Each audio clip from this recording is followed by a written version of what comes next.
Il est 23 h, bienvenue dans ce journal. Voici les titres de cette édition.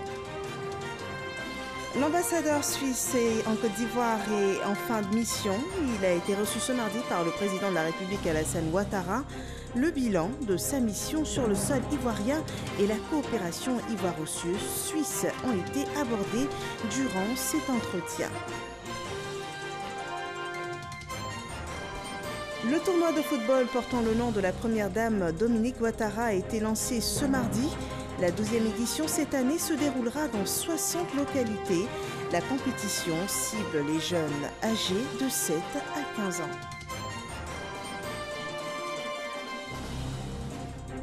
Et puis le premier vol inaugural du Hajj 2019 est arrivé ce mardi en Arabie Saoudite.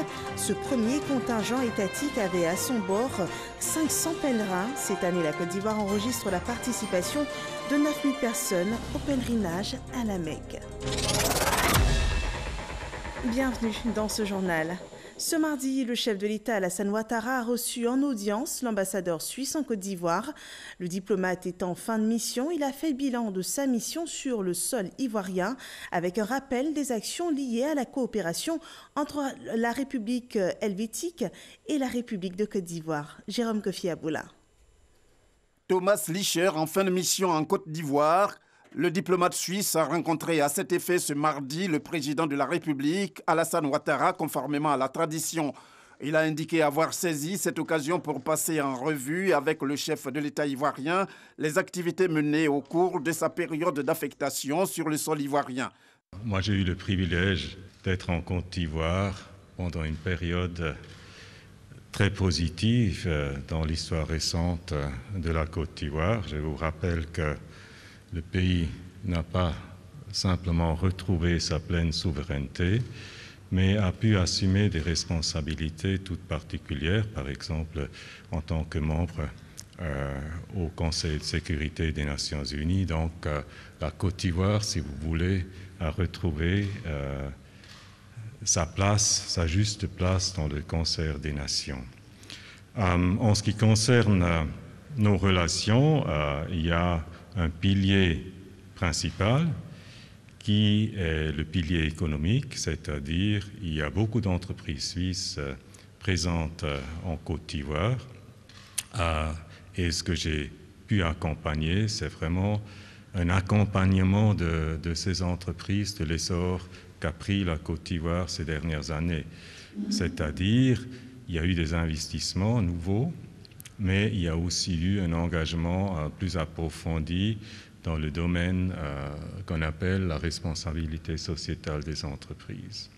Pour Thomas Licher, ces nombreuses années en Côte d'Ivoire constituent un moment de parfaite collaboration avec les autorités ivoiriennes, notamment sur le rôle combien important des entreprises suisses dans la transformation des produits agricoles ivoiriens. L'ambassadeur suisse quitte Abidjan après y avoir passé 5 ans. Et je vous l'annonçais en titre, la première dame Dominique Ouattara a lancé ce mardi le tournoi de football qui porte son nom, organisé chaque année par sa fondation Children of Africa. La compétition a pour but d'occuper sainement les jeunes pendant ces vacances scolaires. Cette 12e édition se déroulera dans 60 localités pour un coût global de 55 millions de francs CFA. De plus amples détails avec Mahama Traoré et Herman Guivet. Séance d'entraînement entre footballeurs amateurs et professionnels de renom. La scène donne un avant-goût d'un événement majeur. Il s'agit du tournoi de football, doté du trophée Dominique Ouattara. Initié depuis 2008 par la fondation Children of Africa, cette compétition va connaître sa 12e édition lors de ses vacances. Elle va égayer les populations des 60 localités retenues, à la grande satisfaction des élus locaux. D'une activité associant votre nom doublé de votre image, c'est une mobilisation sans pareil et une espérance de la proximité nourrie par les populations qui accueillent l'événement. Bien que ce tournoi ait pour cible direct la jeunesse, nous sommes convaincus de l'adhésion de toutes les couches sociales, élus, cadres, autorités coutumières, femmes, jeunes et enfants, sans distinction ethnique, religieuse et associative des localités bénéficiaires du projet.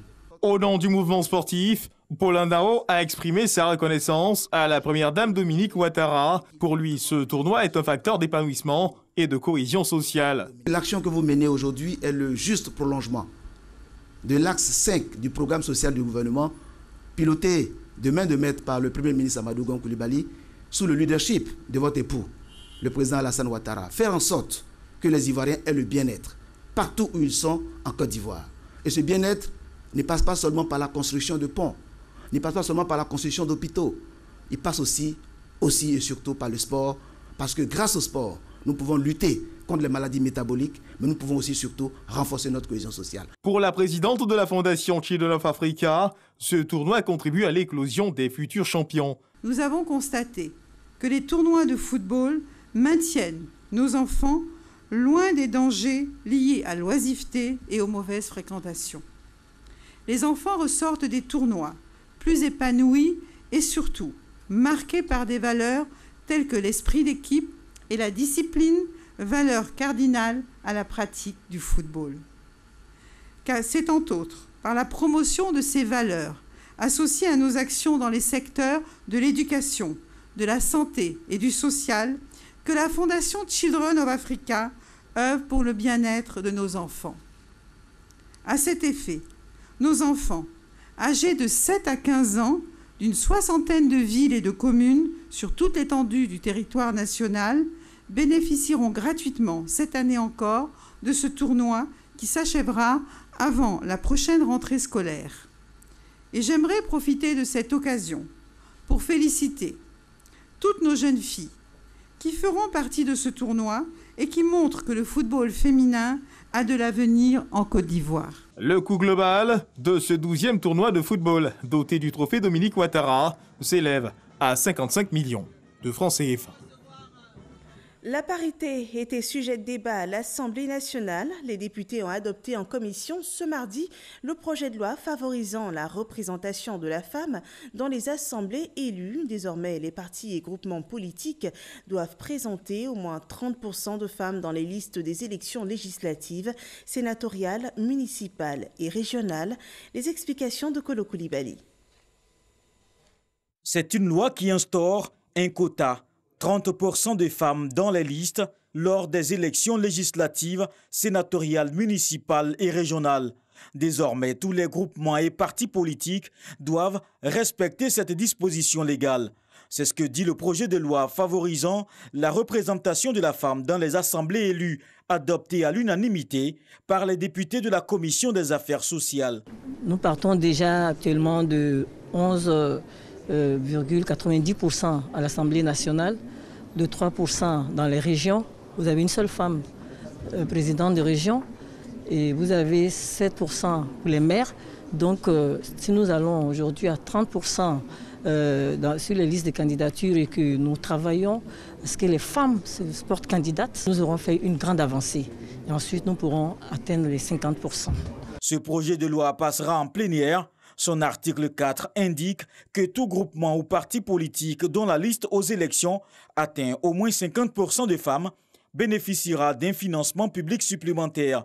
Le décret d'application va préciser toutes les modalités de la mise en œuvre de cette loi. Les députés et invités n'attendent pas pour saluer cette décision. Cette loi-là va faire sortir les femmes du monde associatif. Elles vont enfin brandir le drapeau pour entrer dans la sphère politique. Les femmes sont heureuses, nous applaudissons, nous sommes contentes, nous partirons partout pour expliquer cela à nos sœurs qui attendent cette loi-là. Il faut une véritable campagne de sensibilisation et de mobilisation des jeunes filles pour qu'elles puissent être au rendez-vous de ce leadership que nous favorisons maintenant à travers cette loi. Pour l'instant, dans les assemblées élues, il y a un peu plus de 11% de femmes. Ce projet de loi vise à atteindre les 50% comme le stipule la Constitution en son article 36. Le président du Sénat ivoirien, Oussou Jano, manifeste son adhésion au projet de création d'une association des Sénats d'Afrique, une perspective partagée par les présidents et chefs de délégation des Sénats et de parlements présents à Brazzaville dans le cadre du sommet panafricain de haut niveau sur le financement de la lutte contre le sida et de la santé. Herman Guivet.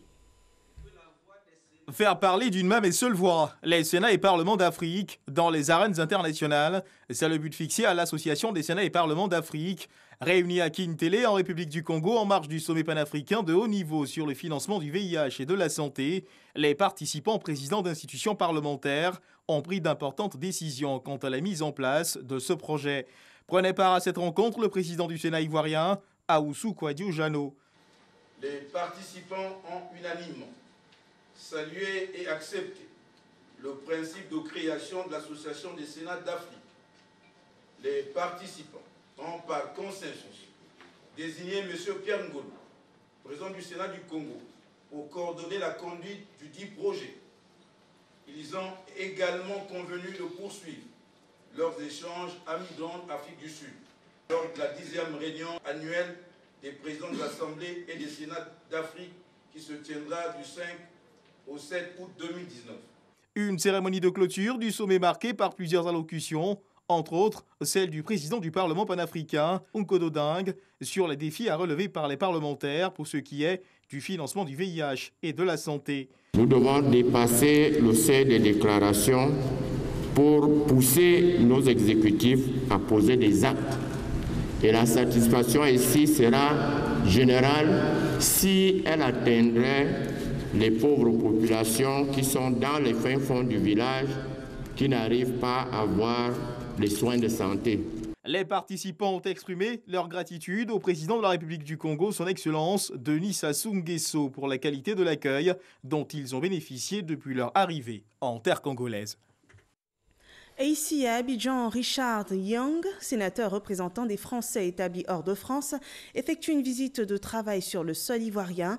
Dans le cadre de la coopération entre la Côte d'Ivoire et la France, l'homme a partagé son expérience avec les sénateurs de Côte d'Ivoire, notamment sur les questions de défense et de relations extérieures. Les institutions de la République seront présentées au grand public.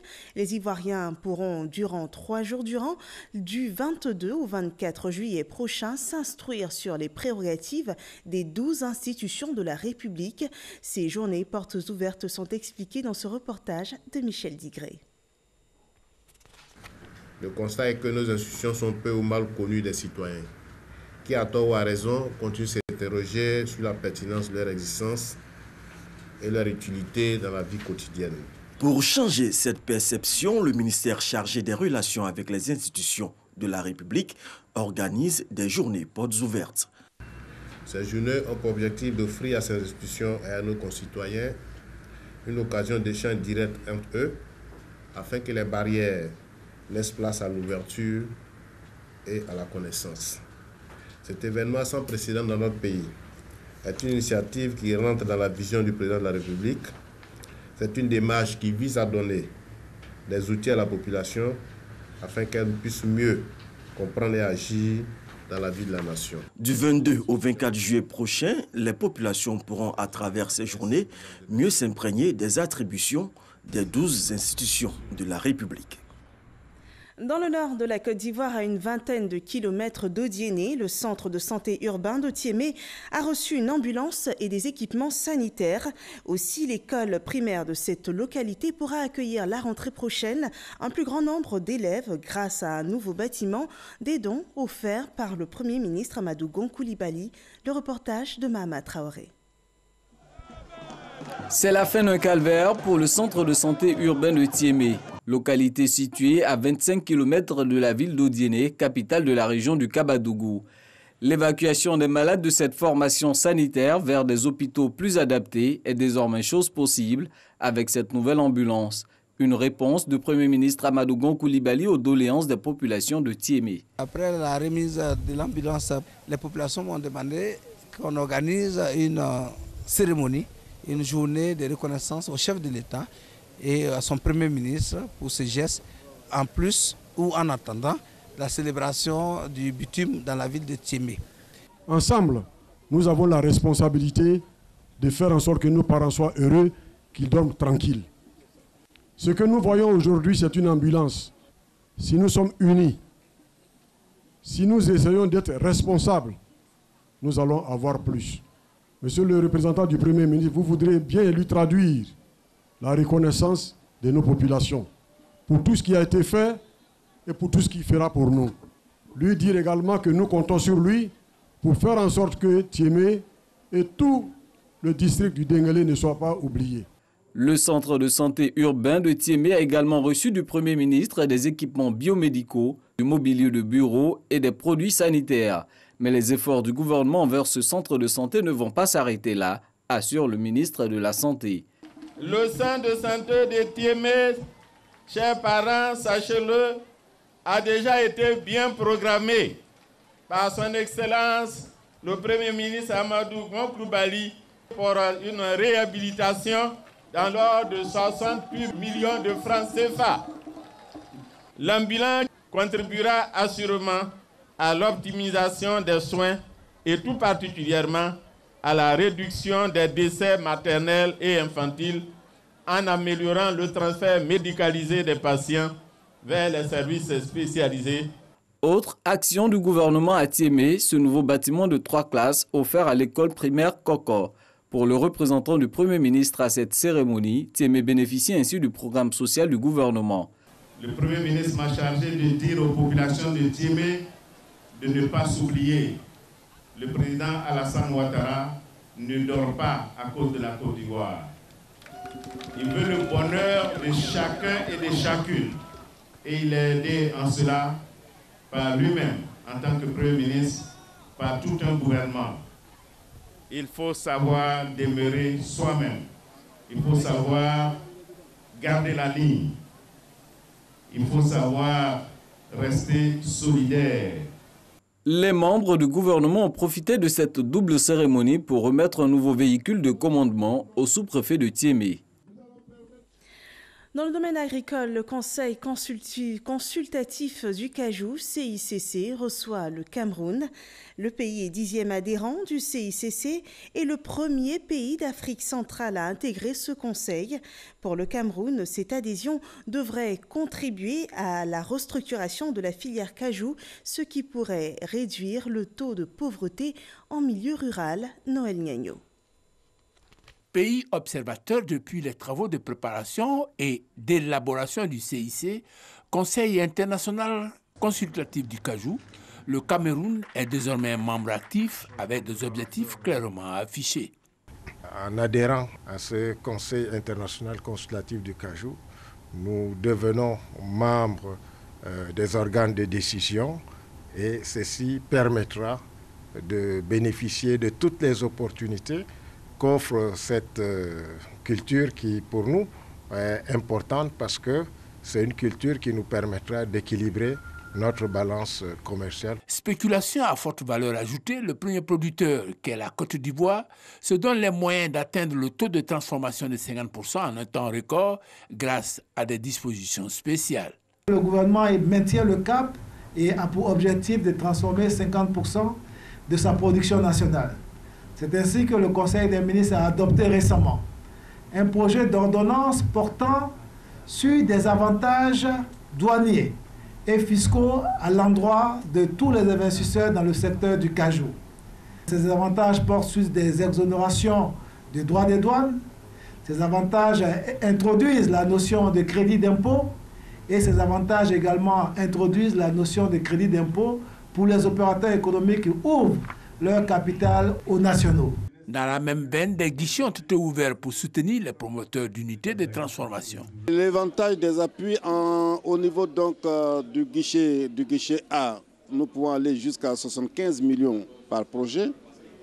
Au niveau du guichet B, qui est donc le guichet du milieu rural, nous pouvons aller à des subventions de 50 millions.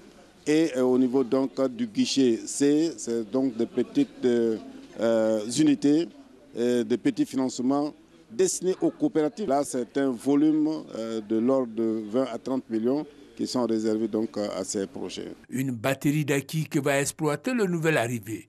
Toutes choses qui vont consolider le poids de l'Afrique dans la gestion de la chaîne des valeurs du cajou dans le monde et permettre au CICC d'être au cajou ce que le PEP est au pétrole. Le dossier économique EcoPlus ce soir met la lumière sur le commerce équitable. Créé en 1964 par les Nations Unies, ce système d'échange dont l'objectif est de parvenir à une meilleure égalité dans le commerce conventionnel est applicable en Côte d'Ivoire depuis 2004. Le pays compte à ce jour 255 coopératives certifiées.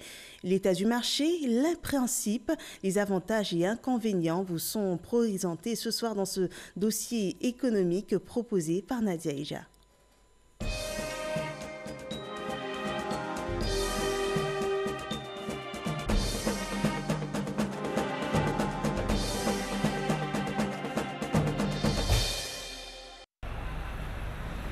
À Bingourou, 205 km à l'est de la ville d'Abidjan. La région est 3e productrice de cacao avec une production annuelle estimée à environ 20 000 tonnes.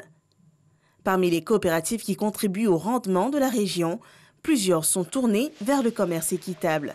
Le principe, un engagement entre les distributeurs des pays du Nord et les producteurs du Sud pour garantir à ces derniers un revenu vital. Depuis 2012, la coopérative Capressa est engagée dans ce commerce. Il est environ 10 heures quand elle démarre son assemblée générale ordinaire ce jour. L'un des points de la réunion, les réalisations effectuées grâce aux ventes sous contrat équitable. Nous avons construit une école qu'on appelle l'école famille agricole, une école pour récupérer les jeunes déscolarisés, pour les former au métier de l'agriculture et à d'autres métiers, à ce qu'ils puissent se prendre en charge. Nous avons réalisé des fourrages, des pompes à motricité humaine dans des sections. Nous avons réhabilité des écoles primaires et nous continuons d'œuvrer aussi dans tant bien d'autres domaines pour que nos producteurs sortent de la pénibilité, de la précarité. Mais le label équitable, c'est aussi le respect des normes de production. Avec la certification, on nous donne des conseils de ne pas utiliser les produits qui viennent d'ailleurs. Parce qu'avant, on prenait n'importe quoi pour traiter. Quand on te dit que ce produit est bienvenu, tu sautes là-dessus. Mais depuis la certification est venue, ils nous ont fait savoir que tout ça là, c'est pas bon. Et puis, on ne doit pas faire travailler les enfants dans la plantation. Les produits équitables sont reconnus à travers la labellisation.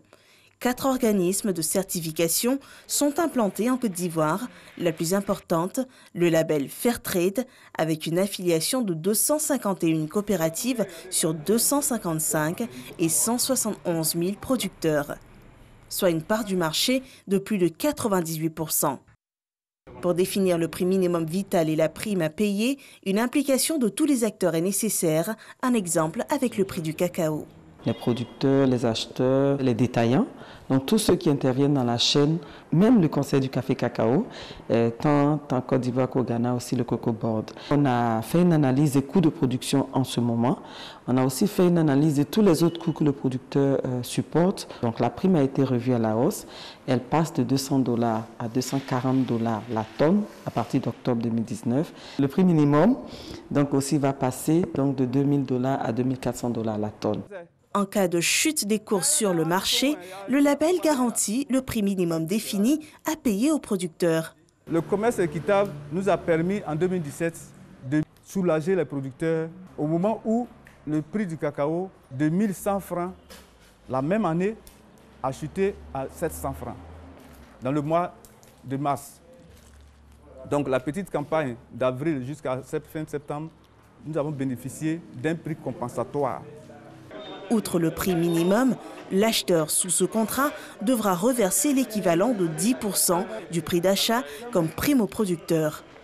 Un appui considérable pour le producteur, le label ne garantit cependant pas l'accès du marché aux clients. De 2015 à 2017, nous avons vendu près de 4000 tonnes. Mais depuis 2018, il y a une baisse considérable de près de 90% de volume commercialisé. Parce qu'on n'a pas eu de contrat pour commercialiser. Vous avez d'autres labels aussi sur le marché qui n'ont pas les mêmes exigences. Donc c'est selon le label qui arrange le client que le client fait sa commande. Un difficile accès au marché pour cette coopérative de cacao causé par l'affluence et la compétitivité des nouveaux arrivants. D'une coopérative certifiée en 2004 à l'avènement de ce concept en Côte d'Ivoire, on compte aujourd'hui 255 coopératives, dont 235 sont certifiées dans le cacao. Avec le cacao, la noix de cajou, le miel, la banane et l'artisanat sont les produits concernés. Pour Oli Oné, seule coopérative de miel certifiée, le marché est une toute autre réalité. Lorsque nous avons le logo du commerce équitable sur nos pots, déjà c'est privilégié par les expatriés. Même comme au Kenya, en France, en Inde, on a des commandes qui viennent de là-bas. De manière locale, le commerce équitable n'est pas trop connu. Le volume de production du commerce équitable ivoirien est estimé à plus de 150 000 tonnes. Ces produits sous forme brute, semi-finie ou finie sont vendus aux supermarchés, aux chaînes hôtelières, mais surtout à l'exportation. Pour le vulgariser, les producteurs ont constitué le réseau ivoirien du commerce équitable, le RIS. En Côte d'Ivoire, il n'y a quasiment pas de consommation de produits certifiés ici. Donc c'est l'un des combats que nous voulons mener, c'est-à-dire sensibiliser la population sur le commerce équitable pour qu'ils puissent consommer aussi les produits commerce équitable et pouvoir avoir un commerce équitable sud-sud au lieu que ce soit toujours nord-sud. Avec les projets de développement réalisés grâce au commerce équitable, l'initiative des journées du commerce équitable ainsi que la hausse du prix minimum du cacao certifié à 1 200 000 francs CFA la tonne, le commerce équitable devrait intéresser plus d'un et voir de meilleurs jours en Côte d'Ivoire. Voilà, c'était le dossier économique qui présentait en long et en large le commerce équitable en Côte d'Ivoire. Ce dossier est à revoir à souhait sur les plateformes digitales du réseau RTI. Dans le domaine de la défense, ce mardi 16 juillet a été lancé le premier cours d'état-major de gendarmerie, un stage qui concerne les officiers de corps dont l'objectif est de faire connaître les opérations de maintien de paix. Durant 5 mois, 112 officiers supérieurs devront bénéficier de cette formation. On en sait davantage avec Ahmed Traoré et Abou Sanogo. Élever le niveau professionnel des officiers, exercer des fonctions au sein d'un état-major national ou international, accroître la formation spécifique liée aux missions de la gendarmerie nationale, conserver un module tactique identique. Ce sont les objectifs que vise le premier cours d'état-major de gendarmerie. Un stage qui prend en compte les officiers supérieurs de la gendarmerie nationale. Il est constitué de domaines spécifiques, tactiques et académiques. Le général Alexandre Apalotouri, commandant supérieur de la gendarmerie nationale, a profité de l'occasion pour situer les enjeux de cette formation. Nous sommes militaires, ce qui fait que nous sommes un des principaux maillons de la défense opérationnelle du territoire. On est obligé de rechercher la compétence, de rechercher l'élitisme vrai. C'est pour cette raison que partout dans le monde, il est clamé par la population et par les gendarmes eux-mêmes que la gendarmerie est un corps d'élite. Ce premier cours d'état-major de gendarmerie comptera 608 heures de cours qui se dérouleront durant 5 mois. 30 officiers supérieurs sont concernés par cette formation à l'école de gendarmerie d'Abidjan. 82 officiers sulbatanes seront eux formés à Torogui. Le but principal de cette formation est la connaissance des opérations de maintien de la paix. Et je vous donne à présent lecture de ce communiqué reçu du ministère de la Défense. Le ministère d'État, ministère de la Défense, conformément à la loi de programmation militaire 2016-2020, recrute pour le compte des forces armées de Côte d'Ivoire les appelés du contingent 2019. Les dossiers de candidature devront être déposés du 1er au 15 août 2019 à l'infirmerie du bataillon de commandement et de soutien BCS, si au camp Gallieni au plateau. La visite médicale d'aptitude s'effectuera sur place. Dans l'actualité politique, la région du Guémont souhaite tourner la page de 2 décennies d'instabilité et pour cela, les élus et cadres de la région ont sollicité et obtenu le soutien du RHDP dans cette marche vers une cohésion sociale. Kader Sogodogo. La région du Guémont, 4 départements, Bangolo, Diokoé, Fakobli et Kouibli. Une superficie de 7442 km², une population qui avoisine le million. Pendant plus de 2 décennies, la région est restée confrontée à des tensions qui ont fortement dégradé la cohésion sociale.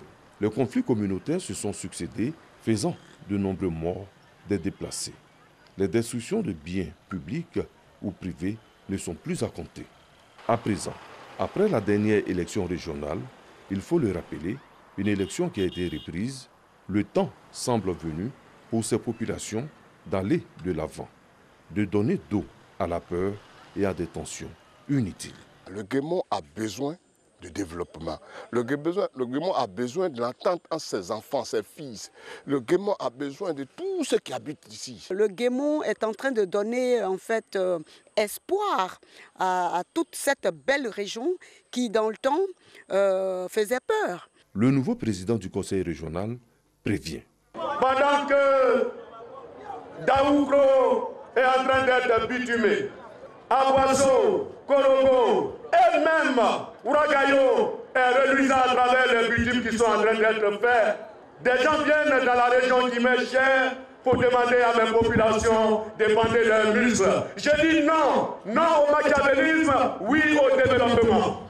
Une nouvelle donne. Le Rassemblement des Oufouettis pour la démocratie et la paix, RHDP. Une opportunité pour le Guémon de tourner le dos à l'incertitude. Faisons donc attention aux discours qui divisent, qui stigmatisent, qui distillent le venin de la haine. Nous devons tous faire et tout faire également pour préserver la paix. Le gouvernement fera sa part pour permettre au Guémon de définitivement retrouver la quiétude. La grande région du Guémon a besoin plus que jamais de rassemblement, de réconciliation, de cohésion et de paix. La population du Guémon a soif de développement. Jeunes, femmes, chefferies traditionnelles et cadres, mobilisés, regardent dans la même direction, celle de la paix et du développement. Le Bolo Super, venu du sud-ouest, les y encourage. Et un mot de religion à présent. Le premier vol inaugural du Hajj 2019 est arrivé à Médine ce mardi matin. Ce premier contingent étatique avait à son bord 500 pèlerins. Vous pouvez le voir sur ces images. Le pèlerinage à la Mecque suscite beaucoup d'engouement et la Côte d'Ivoire enregistre cette année 9000 pèlerins, dont 6000 qui quitteront Abidjan avec le contingent étatique. Les 3000 autres effectueront le 5e pilier de l'islam avec des opérateurs privés. Au total, 11 vols sont prévus pour l'accompagnement par le gouvernement des pèlerins musulmans à la Mecque. Et nous terminons ici ce rendez-vous d'information. Merci de votre attention. Rendez-vous demain pour un autre journal sur RTI 1. Bonne soirée.